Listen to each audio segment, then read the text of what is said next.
देश के वित्त मंत्री निर्मला सीतारमण ने बजट पेश किया तो अन्नदाता को ये बजट कितना लुभाने वाला है, अन्नदाता के दिल से आखिर क्या आवाज निकल रही है, ये सब कुछ हम जानने की कोशिश करेंगे। हम इस वक्त मौजूद हैं हिसार में और तमाम किसान इस वक्त हमारे साथ मौजूद हैं जो बजट को लेकर अपनी प्रतिक्रिया देंगे। बताइए कि वित्त मंत्री निर्मला सीतारमण दो टू की बात कर रहे हैं कि कृषि को हाई टेक वो करने जा रहे हैं, पीपीपी मॉडल पर अब कृषि आधुनिकीकरण की दिशा में आगे बढ़ाया जाएगा।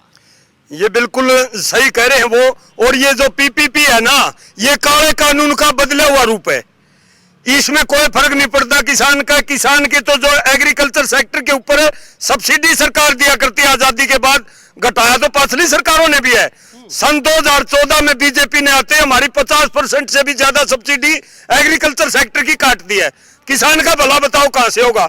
ये पीपीपी काले कानून का दूसरा प्रारूप है। इससे किसान को कोई फायदा नहीं होने वाला। जैसा फैसला होने के बाद 1 महीने बाद कृषि मंत्री ने बोला था ना, हम दोबारा फिर इसको लागू करेंगे। ये काले कानून का दूसरा प्रारूप है, इसको हम कतई बर्दाश्त नहीं करेंगे। ये किसानों के विरोध में है, हमारे लिए नुकसानदायक है, हमारे लिए कोई फायदेमंद नहीं है। इससे पिछले बजट में हमने देखा था कि हर खेत को पानी की योजना केंद्र की सरकार की तरफ से बजट में उसकी घोषणा की गई थी। क्या आप तमाम लोगों के खेतों तक पानी पहुंच गया है? सिंचाई का क्षेत्र में एक नया पैसा नहीं लगा। ये बालसमंद के आदमपुर के किसान है। जिला हिसार की बात करता हूं मैं तो जिला हिसार का किसान सभा का प्रधान हूं। एक टेल के ऊपर भी पानी पूरा नहीं होता, एक टेल के तमाशे में पानी पूरा नहीं करते। सारे खाड़े टूटे पड़े हैं। 40 साल से किसानों की खेवट अलग होती है, नए लाल रंग के खाड़ बन जाते हैं। कोई नया खाड़ पक्का करना है, मरम्मत करना, एक नया पैसा बजट का नहीं देते। सारी झूठी बकवासबाजी है, भट्ठा बिठाने का काम कर रखा है। और इस बजट में जो आपने बात बताई पीपीपी की और सिंचाई के बारे में, एक नया पैसा नहीं दे रहे। बजट की बात करो, बजट बढ़ाओ, हमारी सब्सिडी बढ़ाओ। किसानों की जब पार पड़ेगी, किसान तो रोजाना आत्महत्या करने लग रहे हैं। सब झूठा फंडा है। नाबार्ड से किसानों को और ज्यादा मदद दिलवाने की कोशिश अब केंद्र की सरकार की होगी। मैं ये पूछना चाहता हूं, ये बीजेपी की सरकार आई उससे पहले नाबार्ड से कितना कर्ज देते थे किसान को, और अब कितना दे रहे हैं? नाबार्ड का तो ताला बंद कर दिया किसानों के लिए इन्होंने। देंगे तो देख लेंगे, देंगे तो देख लेंगे। पीपीपी मॉडल पर अब कृषि के आधुनिकीकरण का जिक्र किया जा रहा है। कहा जा रहा है कि ड्रोन के इस्तेमाल से अब खेती का आधुनिकीकरण केंद्र की सरकार करेगी। इन्होंने कुछ आधुनिकीकरण नहीं करना। इनका शुरू से ही एजेंडा रहा है कि बहकाओ राज करो। अटल बिहारी वाजपेयी ने भी नदियों को जोड़ने की बात कही थी। अब आपने और हमने देखा कि एक नदी को जोड़ने के लिए 44,000 करोड़ रुपए दिए हैं। ये सारी इनकी बनावटी बातें हैं और जो बोलते हैं उसके ऊपर कभी लागू नहीं करते। इन्होंने डिक्लेयर किया था कि भाई 2022 के अंदर आमदनी दुगनी कर देंगे। आमदनी तो दुगनी नहीं हुई, खर्च दुगने हो गए और जो लागत है उसके ऊपर भी रेट नहीं मिलता। इन्होंने शुरू से ही किसान को गुमराह किया है, किसान के लिए कुछ भी नहीं किया है। आंदोलन भी बहका करके उठा लिया है। दोबारा आंदोलन करने की कगार के ऊपर हमारे किसान तैयार हैं। किसानों को नए स्टार्टअप में मदद सरकार की तरफ से की जाएगी, नए एफपीओज बनाने को लेकर भी सरकार की तरफ से मदद किसानों को मिल पाएगी। तो तमाम ये योजनाएं क्या किसान के लिए फायदेमंद नहीं है? ऐसा है, इन्होंने 2014 से कहने लगे थे। अगर ऐसा कोई फायदा करने वाली बात होती तो आज 7 साल होने को जा रहे हैं। तो इन्होंने अभी तक कुछ नहीं किया और ना ही आगे ये करेंगे। कोई फायदा नहीं होना किसान को। क्या ये मुद्दा सियासी है? अगर कृषि के क्षेत्र के आधुनिकीकरण का जिक्र केंद्र की सरकार की तरफ से बजट में किया जा रहा है तो आपको क्या लगता है ये मुद्दा सिर्फ सियासी है? ये सिर्फ सुनो जी मेरी बात, ये तो आप हमारे ज्यादा जानकार हो, सिर्फ सियासत ही कर रहे हैं और कुछ नहीं इनके पास। किसान के न्यू बताओ, काले कानून लाने की क्या जरूरत थी इन्होंने कि किसान हक में ले थे और हक में वापस क्यों लिए? वापस ले लिए सिर्फ सारा का सारा किसानों को भ्रमित करने का है।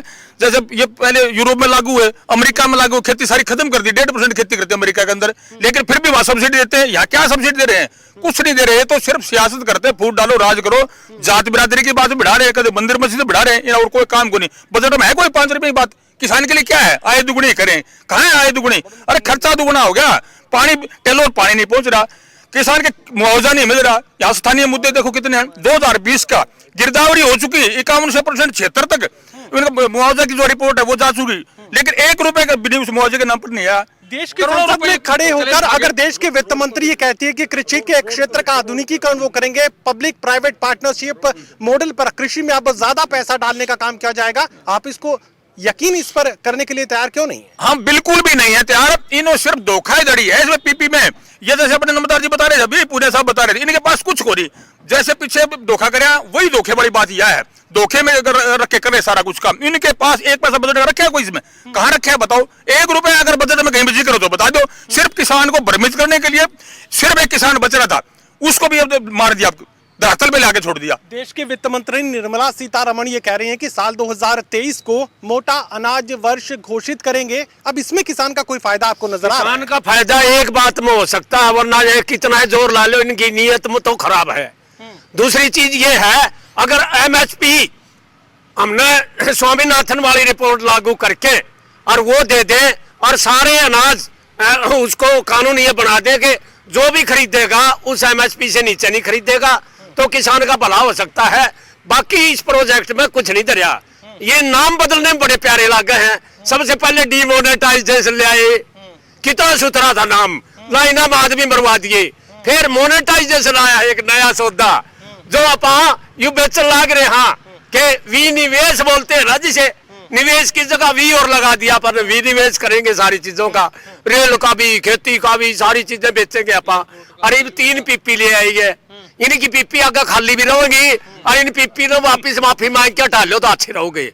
फिर ड्रोन के कब हैं 1970-71 के अंदर आपको बाड़ियों के अंदर और अपनी सरसों के अंदर हेलीकॉप्टर का स्प्रे होता था, एक भी मोर नहीं बचा, सारे पक्षी मर गए। ये नया ड्रोन लाके जो बच रहे हैं उन्हें भी मरवाओगे क्या?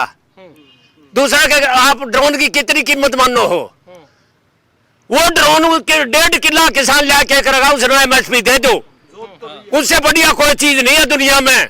हाँ, हम भी बच जाएंगे, ये भी बच जाएंगे, इनके वोट देने वाले भी बचेंगे, नहीं तो वह भी बढ़ेंगे। उन्हें नाज कौन देवा गए?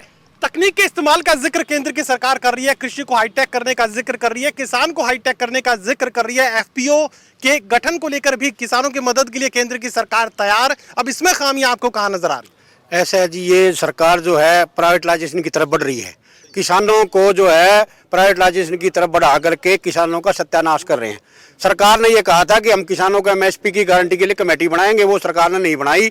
और जो 3 काले कानून में ये था कि भाई अगर कॉन्ट्रैक्ट प्रथा, ठेका प्रथा अगर कृषि में लागू होती है तो किसानों की जमीन ठेकेदार जो अडानी अंबानी जो 3 काले कानूनों में थे वो पीपी मॉडल में ही हैं।